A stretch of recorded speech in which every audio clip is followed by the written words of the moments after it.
क्या करना है, अपने पास्ट पेपर के एमसीक्यू सॉल्व करना है, ठीक है, जो हमारे पास डिफरेंट पूरे सिलेबस में से कहीं से भी जो भी एमसीक्यूज आए हैं वो सारे। अच्छा, सबसे पहले एमसीक्यूज है हमारे पास। First is bacterial cell wall is made up of. हम सबको पता है कि बैक्टीरिया की सेल वॉल किससे मिलकर बनी होती है। बैक्टीरिया की सेल वॉल पेप्टाइडोग्लाइकेन से मिलकर बनी हुई होती है, ठीक है। और हमारे पास पेप्टाइडोग्लाइकेन क्यों होता है, क्योंकि सेल वॉल हमारी क्या होती है, हार्ड स्ट्रक्चर होता है, हार्ड होती है, टफ होती है, जो कि हमारे पास शुगर के पॉलीमर से मिलकर बनी होती है, ठीक है ना। शुगर क्या होती है, वो हार्ड होती है और वो क्या करती है, वो हमारे सेल को फिर फर्दर प्रोटेक्शन प्रोवाइड करती है, उसके स्ट्रक्चर को भी मेंटेन रखती है। इसलिए हमारे पास क्या होता है, बैक्टीरियल सेल वॉल हम कहते हैं कि पेप्टाइडोग्लाइकेन से बनी है, कि वो उसको क्या कर रही है, स्ट्रेंथ प्रोवाइड करती है, शेप प्रोवाइड करती है, एक प्रॉपर स्ट्रक्चर प्रोवाइड करती है, और उस बैक्टीरिया को प्रोटेक्ट करती है किससे, ब्रस्ट होने से। जिसमें हमारे पास अगर पेप्टाइडोग्लाइकेन लेयर नहीं है, पेप्टाइडोग्लाइकेन क्या है, टफ लेयर है, अगर पेप्टाइडोग्लाइकेन नहीं होगी तो हमारे पास क्या होगा, ऑस्मोटिक प्रेशर की वजह से भी क्या हो सकता है, सेल बर्स्ट हो जाता है। ऑस्मोटिक प्रेशर क्या होता है, हाई कॉन्सेंट्रेशन से लो कॉन्सेंट्रेशन की तरफ मूव करते हैं हमारे पास जो भी इंग्रेडिएंट्स वगैरह होते हैं, इसमें प्लाज्मा हो गया, लिक्विड पार्ट हो गया, कुछ भी हो गया। तो इसलिए हमारे पास क्या होती है, पेप्टाइडोग्लाइकेन प्रेजेंट होती है, जो क्या होती है हमारे पास अमाइनो एसिड और शुगर्स से मिलके बनी हुई होती है, और वो बहुत टफ होती है, जो कि क्या करती है, हमारे बैक्टीरिया के सेल वॉल होती है, उसको पूरे बैक्टीरिया को क्या करती है, फिर वो फर्दर प्रोटेक्ट करती है। तो bacterial cell wall is made up of peptidoglycan.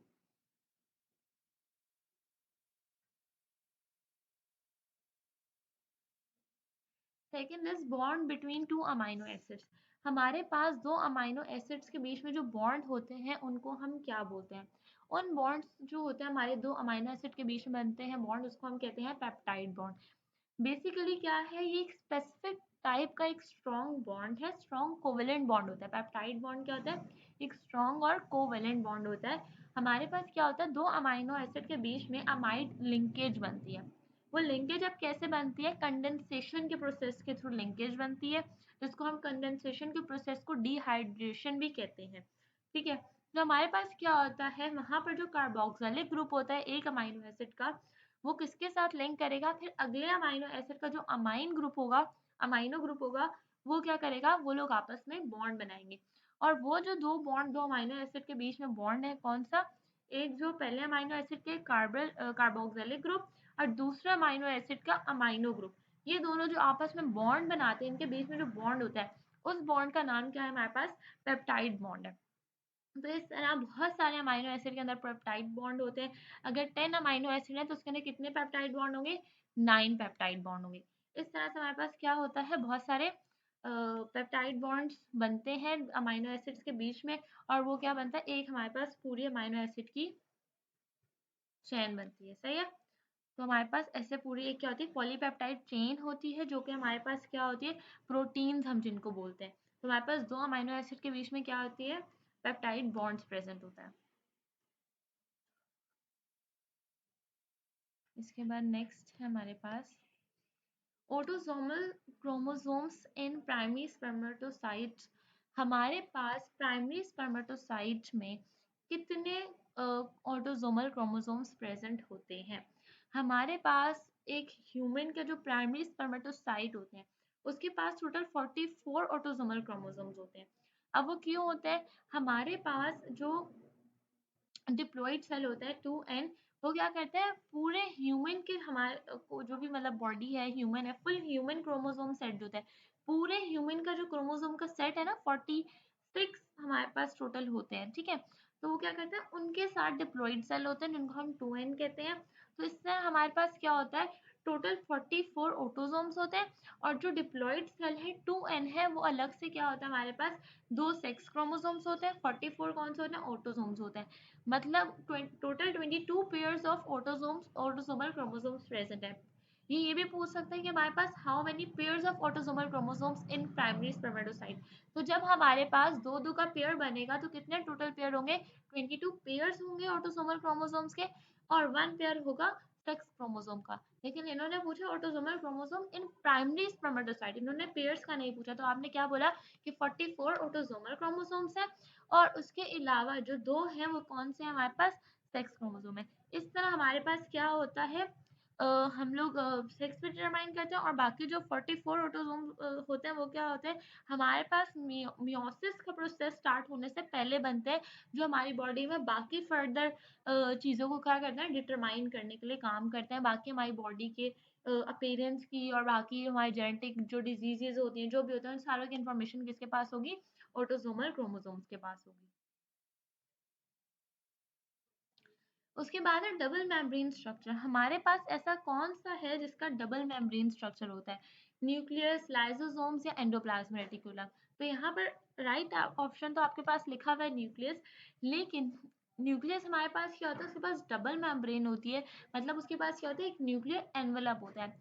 वो न्यूक्लियर एनवलप डबल लेयर क्यों है, कि ताकि वो क्या कर सके, सेल के अंदर जो वाइटल डीएनए हमारे पास, न्यूक्लियस के अंदर क्या प्रेजेंट होता है, जेनेटिक मटेरियल, वो क्या है हमारे पास, डीएनए। तो बेसिकली वो क्या करता है, सेल के वाइटल डीएनए को प्रोटेक्ट करता है, और उस जीन को क्या करता है, प्रिसाइज करता है। जो भी हमारे न्यूक्लियस के अंदर बहुत सारी जीन्स है ना, डिफरेंट, हर चीज़ की अलग अलग जीन है, आई जीन अलग है, हेयर्स की जीन अलग है, पूरे हर चीज़ की जीन अलग अलग, मतलब हमारे पास है, जो कि हमारे पास क्या करती है, बॉडी के अपीयरेंस और बॉडी के डिफरेंट फंक्शन करवा रही होती है। तो हमारे पास ये क्या करती है, डबल लेयर हमारे, it helps to protect the cell's vital DNA, और ये एक जो है ना इंटरनल एनवायरनमेंट में एक प्रीसाइज जीन को जो है ना रखती है, और हमारे पास क्या होती है, और उसको रेगुलेट करती है, ट्रांसपोर्ट करती है, इसके थ्रू न्यूक्लियर पोर्स होते हैं हमारे पास मेम्ब्रेन में, उसके थ्रू फिर हमारे पास जो भी चीज़ें रेगुलेट करनी है, ट्रांसपोर्ट करनी है, वो सब होती हैं। ठीक है, इसी तरह हमारे पास इस डबल लेयर मेम्ब्रेन का क्या काम होता है, ये हमारे पास, और जो हमारे पास जेनेटिक मटेरियल होती है ना, उसको साइटोप्लाज्म से अलग करती है, सेपरेट आउट करती है, कि वो साइटोप्लाज्म एक अलग, मतलब जो फ्लूइड बाहर होता है सेल के अंदर, और न्यूक्लियस के अंदर क्या होता है, जेनेटिक मटेरियल, ताकि हमारे पास क्या हो, साइटोप्लाज्म के साथ इंटरेक्ट ना हो, उसको सेपरेट आउट रखती है उससे। और बहुत सारे डिफरेंट सेलुलर फंक्शंस जितने भी हमारे, हम क्या बोलते हैं, न्यूक्लियस को हम कहते हैं ब्रेन ऑफ द सेल। तो न्यूक्लियस क्या करता है, डिफरेंट फंक्शंस जो भी हमारे पास चल रहे होते हैं, सेलुलर फंक्शन, जैसे प्रोटीन सिंथेसिस और सब चल रहे होते हैं, तो वो क्या होता है हमारे पास, किसके थ्रू चल रहे होते हैं, न्यूक्लियस के थ्रू चल रहे होते हैं। तो न्यूक्लियस में हमारे पास बेसिकली प्रोटेक्शन के लिए डबल मेम्ब्रेन स्ट्रक्चर प्रेजेंट होता है, जबकि लाइसोसोम्स में, या हम बात करें एंडोप्लाज्मिक रेटिकुलम में, तो इनका क्या है, सिंगल मेम्ब्रेन इनके पास प्रेजेंट होती है।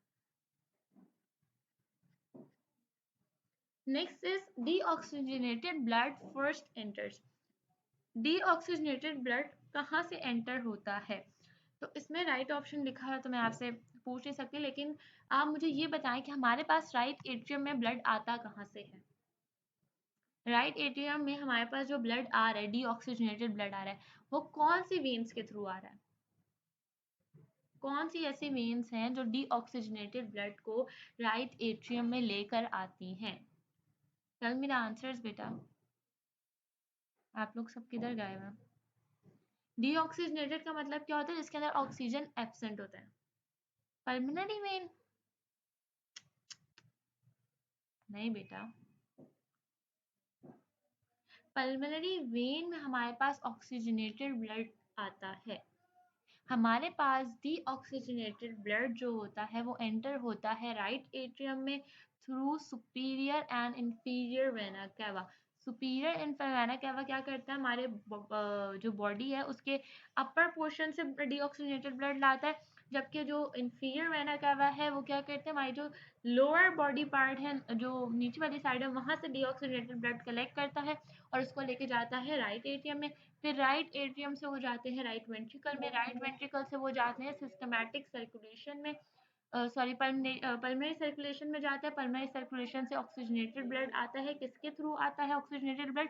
पल्मोनरी वेन के थ्रू ऑक्सीजनेटेड ब्लड एंटर होता है दोबारा लेफ्ट एट्रियम में, फिर वहां से वो लेफ्ट वेंट्रिकल में और फर्दर आयोर्टा में, और आयोर्टा से पूरी बॉडी में। नेक्स्ट हमारे पास मिल्क प्रोड्यूसिंग हार्मोन। हमारे पास हमारी बॉडी में फीमेल बॉडी में हमारे पास प्रोलैक्टिन हार्मोन प्रेजेंट होता है, जो क्या काम करता है, मिल्क प्रोड्यूस करता है फीमेल, या जो भी हमारे पास मैमल्स आते हैं बेसिकली उन सब में, वो हमारे पास कौन सा हार्मोन होता है, प्रोलैक्टिन, जो कि क्या करता है, मिल्क को प्रोड्यूस करता है। Movement of water without energy. हमारे पास इनमें से ऐसा कौन सा है जिनमें वाटर की मूवमेंट होती है बट विदाउट एनर्जी। अब ऑस्मोसिस में क्या होता है, हमारे पास नेट मूवमेंट होती है वाटर मॉलिक्यूल्स की, कोई भी सेलेक्टिव परमिएबल के थ्रू अक्रॉस, कोई भी हमारे पास सेलेक्टिवली परमिएबल मेम्ब्रेन है। सेलेक्टिवली परमिएबल का मतलब ये होता है कि उसको जो इंग्रेडिएंट्स यूजफुल चाहिए वो इनटेक कर लेती है, और जहाँ से जो उसको नहीं चाहिए होता उसको वो आने नहीं देती, सिलेक्टिव चीज़ों को सिर्फ अपने अंदर एंटर होने देती है। सेल्स में हमारे पास है, हमारे पास और जगह पर सिलेक्टिवली परमिएबल मेम्ब्रेन प्रेजेंट होती है। और क्या करती है, जो हमारे पास एक्स्ट्रा चीज़ें हैं जो हमारे लिए यूजफुल नहीं होती, वो क्या करती है, सेल से एक्सक्रीट आउट कर देती है। तो हमारे पास ऑस्मोसिस में बेसिकली क्या होता है, हमारे पास जो भी वाटर मॉलिक्यूल्स होते हैं वो सेलेक्टिवली परमिएबल मेम्ब्रेन के थ्रू क्या करते हैं, हाई वाटर कॉन्सेंट्रेशन से किधर चले जाते हैं, लो वाटर कॉन्सेंट्रेशन की तरफ क्या होता है, मूव हो जाते हैं। इस प्रोसेस के लिए कोई भी एनर्जी की नीड नहीं होती, बस देखते हैं कि भाई अंदर कॉन्सेंट्रेशन कम है, बाहर कॉन्सेंट्रेशन ज़्यादा है, तो वो क्या होंगे, आउटसाइड टू इनसाइड मूव कर जाएंगे।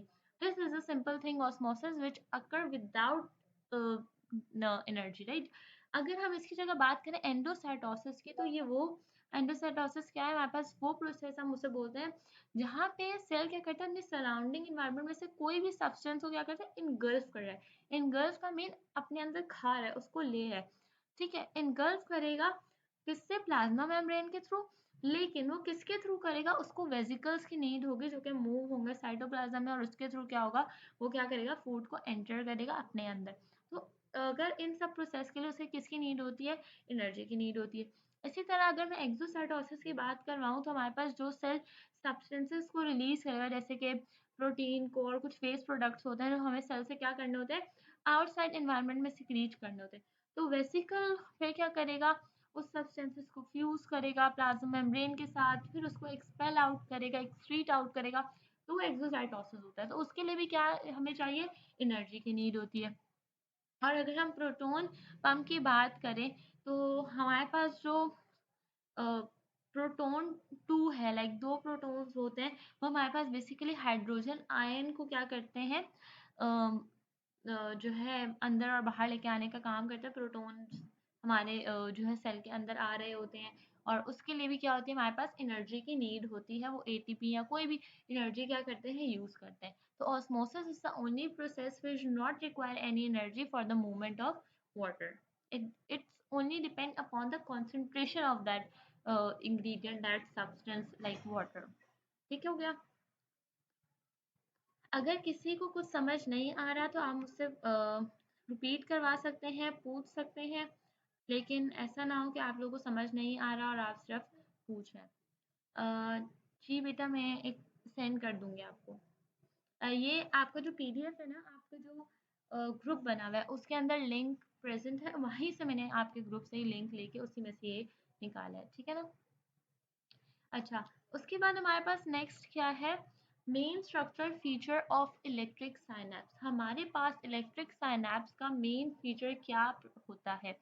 अगर मैं इलेक्ट्रिक साइनेप्स की बात करूं, तो इलेक्ट्रिकल साइनेप्स क्या होते हैं, हमारे पास अलाउ करते हैं किसको, जो भी रैपिड ट्रांसमिशन होती है, जो भी सिग्नल्स होते हैं दो सेल के दरमियान, जो भी सिग्नल ट्रांसफर हो रहे हैं, एक सेल से दूसरे सेल में सिग्नल गया, वो बहुत जल्दी रैपिड ट्रांसमिशन किसके थ्रू होती है, इलेक्ट्रिकल साइनेप्स के थ्रू होती है, ठीक हो गया। अब यहाँ पर इन्होंने हमसे ये पूछा है कि मेन स्ट्रक्चरल फीचर क्या है इलेक्ट्रिकल साइनेप्स का।